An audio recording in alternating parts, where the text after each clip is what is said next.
మనుషులు యూజ్ చేసే బాత్రూమ్ అంటే ఇలా కుక్కలు మీరు చూడొచ్చు. ఇప్పుడు కుక్కలు ఉన్నాయి, జాగ్రత్త. లోపలికి ఒకసారి ఇది కరుసిద్దేమో మళ్ళీ.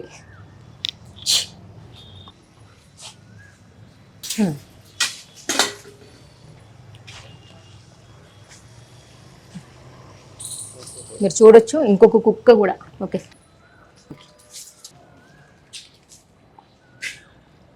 ఇప్పుడు ప్రజలు ఇక్కడికి ఏదో ఒక ఆరోగ్య సమస్యలతో హాస్పిటల్కి వస్తూ ఉంటారు. ఇక్కడ కుక్కకు చూస్తే కూడా బాగాలేదనుకుంటా.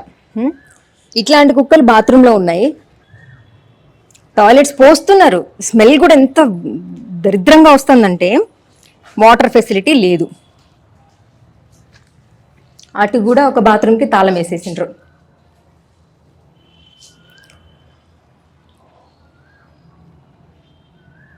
ఆ బాత్రూమ్కి లాక్ వేశారు.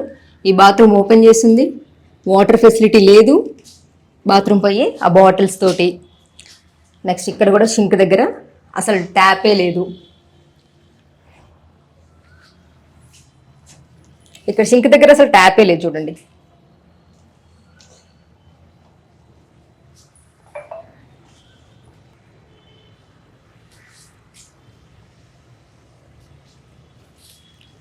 డోర్స్ అన్ని విరిగిపోయి వాటర్ ఫెసిలిటీ లేక బాత్రూమ్ పోయినా కానీ అది అలాగే, అందులో వాటర్ బాటిల్ చెత్తా చెదారంతో. నిజంగా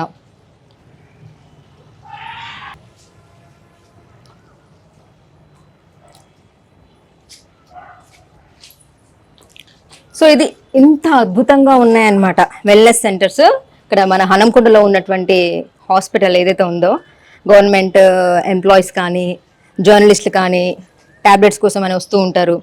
సో పెద్ద పెద్ద వాళ్ళు, ఏజ్డ్ వాళ్ళు, బీపీలు కానీ షుగర్లు కానీ ఇలా ట్యాబ్లెట్స్ కోసం అని చెప్పేసి అని వస్తూ ఉంటారు.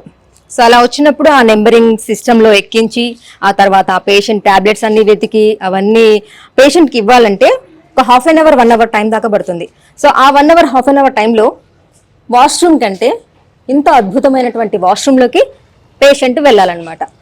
ఒక పేషెంట్ అనారోగ్యంతో హాస్పిటల్కి వస్తారు, మళ్ళీ ఇక్కడికి వచ్చినాక ఇంకా అత్యధికంగా ఇంకా రోగాల పాలై ఇక్కడి నుంచి వెళ్తూ ఉంటారనమాట. సో ఇది పరిస్థితి, ఇలా ఉంది. హాస్పిటల్స్ అన్నీ బాగున్నాయి, అద్భుతంగా ఉన్నాయి. స్మార్ట్ సిటీ చాలా అందంగా చేస్తున్నాము. ఎక్కడ చూడు అద్భుతమే. మేడిపండు చూడు మేలుమై ఉండు, పొట్ట విప్పి చూడు పురుగులుండు అని చెప్పేసి అని ఇంత అద్భుతంగా ఉన్నాయన్నమాట గవర్నమెంట్ హాస్పిటల్స్.